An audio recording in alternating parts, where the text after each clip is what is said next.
the more I read of Poe and Melville, the more I'm convinced that Poe was a shaping influence on Melville's thought.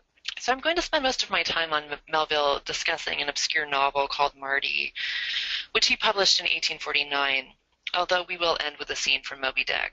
So why talk about Mardi? For most scholars, the only reason to talk about Mardi is that it's widely considered Melville's warm-up for Moby Dick.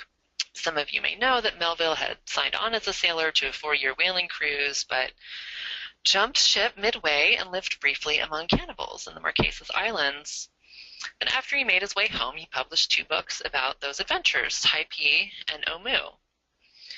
But the snobbish reading public of the time found it so difficult to accept that Melville's island stories, which showed so-called primitive people in a positive light, were true, that Melville took up the challenge and said, fantasy? You want island fantasy? I'll show you an island fantasy that will knock your socks off. And that's how we get Mardi. The setting of Mardi is a circular group of fantastic islands, collectively called Mardi, and each one of these islands has its own ruler or style of government, and the people that inhabit each island have very unique cultural practices. There's no continuity from island to island. So you've probably guessed the 12 signs are the controlling metaphor or conceit for the 12 unique cultures we see in Mardi. The main character, Taji, though he's just an ordinary white man, claims he is from the sun in order to impress the islanders. So we have here a protagonist associated with the sun who travels the circle of the zodiac with various companions. Unfortunately, Mardi is really a terrible book. I can't recommend you read it. I even have a friend with a book chapter out on why Mardi is so boring. And it's because there are no characters with whom we can identify. The characters are really the islands. And so probably like most astrologically themed fiction, Mardi winds up being too schematic to be good literature. But I think what Melville learned from Mardi was to maintain the cosmological perspective but lose the formal schema, and that's how we get Moby Dick. Why is the novel called Mardi?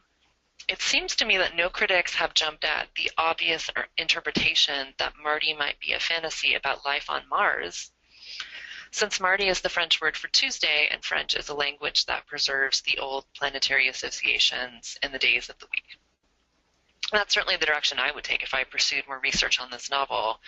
Fantasy fiction about life on other planets existed in incipient form by this point in the 19th century. You could even say Poe's Al-Araf is an example of outer space fantasy. So again and again in Mardi, Melville imagines other worlds, life on other planets and stars, and then the narrator will retreat into himself and claim that the microcosm of his person is full of these other worlds. Melville really plays with the idea that sea travel is like sky travel, and that the sea is a mirror of the sky. So I'd just like to share some of these lovely passages from Mardi. So this is from the beginning when Taji is drifting toward Mardi. But that morning the 2 gray firmaments of sky and water seemed collapsed into a vague ellipsis, and alike our boat seemed drifting in the atmospheres in the sea. Everything was fused into the calm, sky, air, water, and all. And this next is from a visionary chapter in which Taji dreams. From earth to heaven, high above me was night's shadowy bower, traversed vine-like by the Milky Way and heavy with golden clusterings. O stars, O eyes that see me wheresoever I roam, serene, intent, inscrutable for eye, tell me, Sibyls, what I am. Wondrous worlds on worlds, lo, round and round me shining awful spells, all glorious vivid constellations, God's diadem ye are. To you, ye stars, man owes his subtlest raptures, thoughts unspeakable, yet full of faith. Beneath me at the equator the earth pulses and beats like a warrior's heart, till I know not whether it be not myself, and my soul sinks down to the depths and soars to the skies, and comet-like reels on through such boundless expanses that methinks all the worlds are my kin, and I invoke them to stay in their course. Yet, like a mighty 3-decker towering argosy by scores, I tremble, gasp, and strain in my flight, and fain would cast off the cables that hamper. And like a frigate I am full with 1,000 souls. Aye, many, many souls are in me. Just a short passage now from the end. And as the sun, by divine influence, wheels through the ecliptic, threading Cancer, Leo, Pisces, and Aquarius, so by some mystic impulse am I moved, to this fleet progress, through the groups in white-reefed Mardi's zone. So that's just a flavor of some of Melville's dreamy, imaginative prose in Mardi. Now let's take a look at these 12 islands. I've listed the sign associations for you here because Taji makes a lot of stops in his little boat. It can be hard to tell when the characters are just making a pit stop and when the island in question is part of the astrological framework. But I'm definitely not the only critic to notice the zodiac conceit. Some of these astrological characterizations are just so obvious you can't ignore them. The first island, representative of Aries, is called Valapi and is lorded over by Little King Pee-Pee. Comment withheld. The boy king, who is so impulsive in his desires that his subjects are rather shell-shocked. The next island, representative of Taurus, is ruled by Don Jalolo, in which I hear both Don Juan and the word Lothario.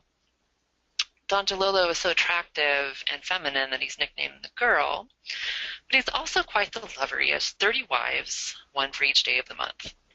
And the most interesting thing about Don Jalolo's kingdom is that he has by far the most opulent palace and dwelling, only the finest of everything. So picture a Gilligan's Island fantasy setting for all these places, and you've got the picture. The next island is nicknamed the Isle of Rogues, where they worship a god of thieves. Clearly this is Gemini, and it also seems to be working as an allegory for Australia. The ruler's central problem is that he has a restless mind. He can't rest content where he is. The Cancerian kingdom is called Mondoldo. So we hear moon in the island's name, and its king is Borobola. Borobola, in fact, bears lots of bowls. He's excessively welcoming and hospitable, and practically drowns his guests in wine and serves them a tremendous feast. The next island is called Marama and represents Leo, and it's the dwelling of the High Pontiff Hyvel-Haiti, who is prince, priest, and god in his own proper person. The island's only source of income is the lavish tribute they receive, and they live very well on that. Okay, the next one's fun. On the tiny island of Padula, a solitary hermit keeps a museum and library, and he is nicknamed for the exclamation he makes when discoursing upon his collections. Obviously, that's Virgo. I think the Libra island might be my favorite because the astrological characterization is just so thick and over the top. On Pimini lives a very fastidious group of people who have all designated themselves aristocrats. They're called Taparians because they're so obsessed with clothes, Tapa being the chief fabric worn in the Polynesian islands. They dye their hair and style it and are full of fripperies, fopperies, and finenesses. They eat fashionable foods out of delicate vessels, and they're all quite slender. The legal code of the Taparians is even filled with the niceties of etiquette and dress regulation. So Libra seems to draw the most criticism of all the signs in Melville's Mardi. So it can seem that Melville's astrological schema gets a little muddy around Scorpio, but I think rather that he pulls off an appropriately subtle portrayal. In the second half of the novel, instead of Taji narrating, most of the narration is given over to Babbalanja, a philosopher with whom Taji is traveling.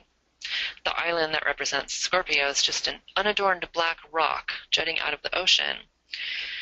And we learn that the island has its origin in a bunch of ancient tombs that got sucked from underground by a volcano and then blown out and heaped up here. There are skeletons carved in relief on some of these tombs, and ancient esoteric histories are etched into the rock. And here, at this uninhabited island, Babbalanja senses invisible presences and gets possessed by a devil named Azageti. And he will continue to become possessed periodically by this devil after they all leave the island. So does Melville understand Scorpio? I think so. Diranda is the Sagittarius island, and it's co-ruled by the lords Pyco and Hello, which I think could be a reference to the ancient constellation Sagittarius imagined as a twin-faced centaur. These two lords are obsessed with sport, and so far that makes sense for Sag, but they stage war games that are fought to the death in order to keep the population down.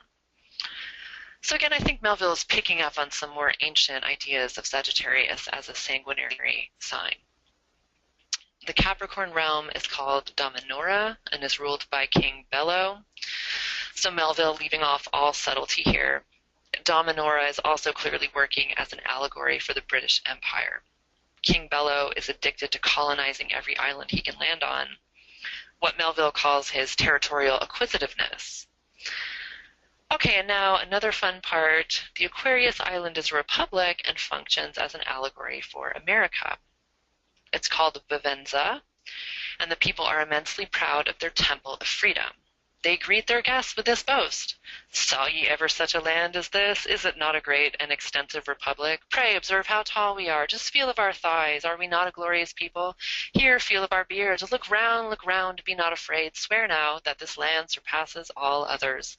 Old Bello's mountains are molehills to ours, his rivers, rills, his empires, villages, his palm trees, shrubs. But then Taji and company tour the south of Vivenza and are absolutely, utterly horrified by the specter of slavery. Babylanja comments, freedom is their name for a thing that is not freedom. So I might have intuited that Melville was anti-slavery, but he makes his most explicit critique of slavery in Mardi. Well, last but of course not least, the travelers come to the Pisces Isle called Serenia, where all the inhabitants are worshippers of a deity named Alma. Here, men strive to live together in gentle bonds of peace and charity, and Babylanja comments, this mystic love you speak of is your ruler. And Babylanja, who has been increasingly troubled by his scorpionic devil, receives a healing vision at Serenia and lets go of the nihilism of a philosopher and embraces the peace of faith.